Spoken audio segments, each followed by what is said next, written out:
So often, we create negativity because of our misconception. Some people, they engage in imperative thinking. And what is that? In their mind, they create standards of how others should behave. He should be like this, she should not be like that. Now, when others don't live up to their standards for them, they feel let down. You did not do this and you did this. And they feel justified in their negativity. I am fully entitled to negative behavior because you did not live up to my standards. And what is the problem having here being created? Misunderstanding. People are people. Everybody is Mayadheen. If you go into an institution for the mentally challenged, will you be surprised? Why are people behaving so strangely? You'll say that's how they are going to behave.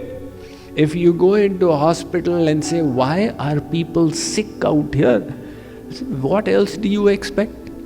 Likewise is this world of Maya, in which everybody is on their own journey. Everybody has different sanskars. An enlightened person, he understands people are people, they can do right, they can do wrong. So they never feel disturbed no matter what anybody's behavior. But we people, we create this false understanding and then we see the world through the lens of our beliefs. So we think this must be the truth, and the reality is something completely different. One person wanted to go from Europe to America. He gathered all his savings and got a ticket on the ship. It was a 1-month-long voyage. Now, because he finished all his money, he was carrying a few snacks with him. And when it was time for the meal, he knew he had no money. He would quietly slip off and have his snacks which he had brought. Until it was the last day of the voyage, when another passenger said that, why do you slip off at meal time? He said, I am embarrassed to say, but I don't have any money. The passenger said, money, but this is on the house. All the meals were included in the ticket. He said, oh my God, what a big mistake. What was the mistake? His incorrect understanding. So we all think we understand. We all think we see the world. The Vedas say you don't understand and you don't see things as they are. So they say we'll teach you how to see. Hence philosophical texts in our culture are called Darshan Shastra. You are thinking that if I take the 5th piece of chocolate cake, it will give so much pleasure. And the scriptures say you cannot see the pain that is inherent in it. You are thinking there is happiness because Maya is creating the illusion. And you don't realize this is a Mrig Trishna. Searching for happiness is right.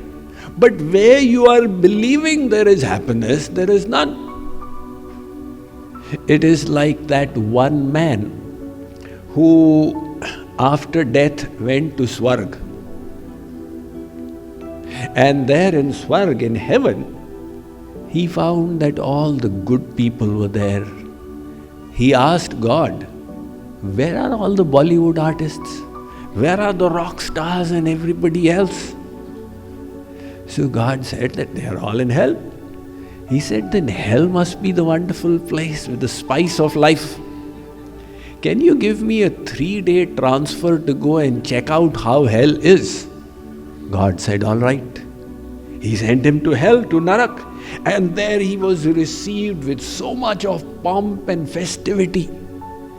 There were wonderful breezes blowing, and he was welcomed by demons who massaged him with perfumed oils. They dressed him up in regal attire and fed him sumptuous delicacies. So after his 3 days were over, he went back to heaven and said, God, I want a permanent transfer to hell. God transferred him again. But this time when he reached hell, the whole scenario was changed. There were hot breezes blowing. And some demons came to throw oil upon him, burning oil. Others came to attack him with tridents, etc. He said, what is this? They said, this is hell. He said, what is that I saw when I came on my 3-day visit? They said, that is a model we keep for visitors. Sometimes if you visit a factory, etc., they keep a visitor's model. So this is the visitor's model. Likewise, the material energy, Maya, creates the illusion of future happiness for which everybody keeps running.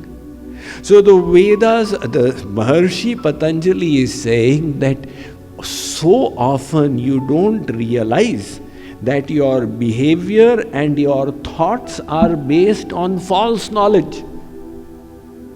And imagine how it impacts the quality of your life. If you believe something is good for health and keep on eating it, and later on come to know it was the worst thing. When the colonialists first started coming to America, thousands upon thousands died from a disease called scurvy. Now that scurvy used to be caused because of a shortage of vitamin C. If you don't have vitamin C for a month, you become highly vulnerable to scurvy. And because they would come on a ship voyage, they would become deficient. And so many of them died. The cure was available in the continent of America, and that was the tomatoes, which were rich in it.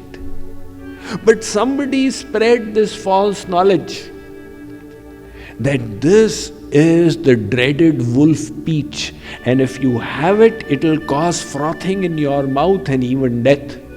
So even though the cure was there, their false knowledge prevented them from getting it.